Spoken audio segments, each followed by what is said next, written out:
If people treat you like an option, it's because somewhere, you agreed to be one. Read that again in your mind. You answered the text instantly. You accepted the last-minute invite. You lowered your standards. You laughed at disrespect. You stayed where you weren't valued. And now you wonder why they don't take you seriously. In 2026, value is confused with visibility. Noise is confused with strength. Attention is confused with respect. But deep down, you feel it you're working harder, yet respected less. Giving more, yet receiving crumbs. Trying to improve, yet still treated as replaceable. Today, that ends. Because Stoicism does not teach you how to be liked. It teaches you how to become rare. The modern crisis. Cheap energy in 2026. Look around. Money pressure is rising. Distractions are infinite. Everyone is building a personal brand. Everyone is comparing. Everyone is performing. Social media turned life into a marketplace. And most people are discounting themselves daily. They chase validation. They compete for attention. They overshare. They over-explain. They overreact. Why? Because they fear being invisible. But here's the truth. The moment you start seeking approval, you reduce your authority. The Stoics understood this centuries ago. Epictetus said, "If you want to improve, be content to be thought foolish and stupid." In other words, stop performing. Start building. Law 1. Stop over-explaining. Cheap energy always justifies itself. You say no, then add 5 paragraphs. You set a boundary, then apologize for it. You choose yourself, then feel guilty. Power does not argue, it decides. Modern example: you decline an invitation because you're tired. Instead of saying, "I can't make it," you say, "I'm so sorry, it's just been a long week, and I haven't slept well." You're asking for permission to rest. High-value people do not negotiate basic decisions. Historical Stoic example: Marcus Aurelius ruled an empire under war and plague. Yet he wrote privately, "You have power over your mind, not outside events." Notice what he didn't say. You don't control opinions. You don't control perception. When you over-explain, you're trying to control perception. That's weakness. Practical exercise for the next 7 days. When you say no, say it in one sentence. No emotional essays. No defensive tone. Just calm clarity. Discomfort means growth. Law 2. Discipline makes you expensive. Cheap is easy. Discipline is rare. In 2026, everyone wants results. Few want restraint. They want the body, not the diet. They want the money, not the grind. They want the respect, not the standards. Modern example: 2 men start a fitness journey. One posts daily gym selfies. Talks about transformation. Quits after 3 weeks. The other says nothing. Shows up daily. Tracks progress. Builds quietly. 6 months later, only one commands respect. Historical Stoic example: Marcus Aurelius woke before sunrise to prepare his mind for difficulty. He reminded himself, "Today I will meet people who are ungrateful, arrogant, deceitful."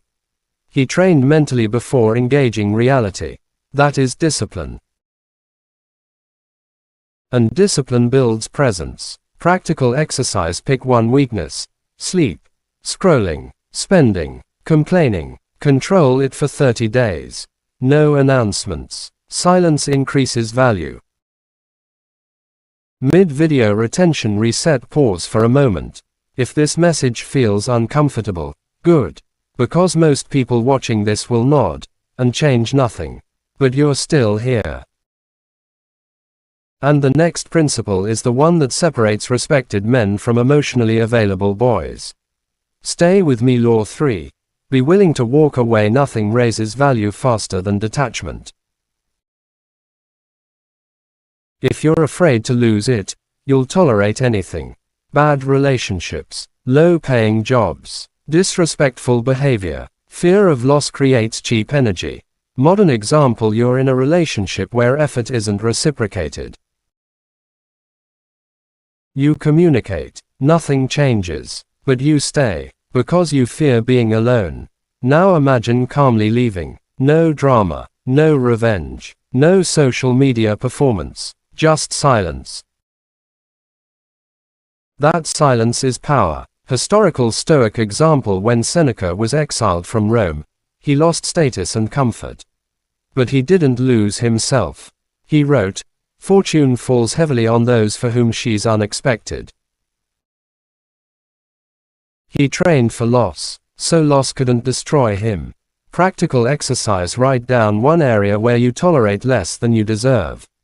Ask yourself, if I weren't afraid of starting over, what would I do?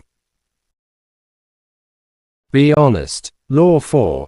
Scarcity creates respect. Cheap things are everywhere. Valuable things are controlled. If you are always available, always responding instantly, always adjusting, you train others to see you as replaceable. Modern example: someone who replies instantly every time, cancels plans for others, never seems busy, versus someone who protects time, schedules intentionally, responds calmly, who feels more respected. Scarcity signals structure. Stoic anchor: Epictetus taught, don't explain your philosophy, embody it. Not loud, not desperate, grounded. Practical exercise: delay emotional responses by 30 minutes minimum. Pause before replying to anything that triggers you. Regain control. Law 5. Emotional control is ultimate wealth. The cheapest thing you can give away is your reaction. Anger, jealousy, defensiveness. In 2026, outrage is currency. But calm is rare. Modern example: someone criticizes you publicly. Cheap response, immediate defense. Argument, story posts. High value response, silence. Reflection. Controlled reply, if necessary. Historical Stoic example: Marcus Aurelius faced betrayal during war. Yet he wrote, choose not to be harmed, and you won't feel harmed. Interpretation creates suffering. Control the interpretation. Practical exercise: adopt the 24-hour rule. When triggered, wait one full day before reacting. Watch how many problems dissolve. Identity shift. From approval to authority: here is the real transformation. Cheap identity asks, do they like me? Valuable identity asks, did I act with integrity?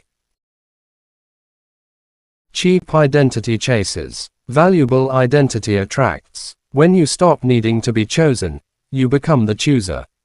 That changes everything. Final closing: imagine yourself 1 year from now. You don't over-explain. You don't chase. You don't tolerate disrespect. You don't react emotionally. Your posture changes. Your tone deepens. Your silence carries weight.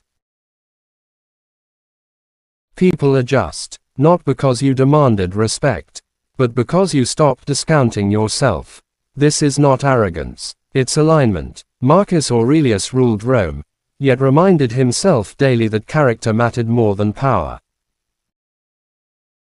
That is the standard. In a world addicted to attention, become disciplined. In a world obsessed with being liked, become grounded. In a world that sells itself cheaply, become rare. If this message challenged you, strengthened you, or exposed something you needed to hear, then this channel is for you. We don't build noise here. We build internal power. Subscribe, not for motivation, but for mastery. And remember, the world treats you the way you train it to raise your standards. Raise your discipline. Raise your value.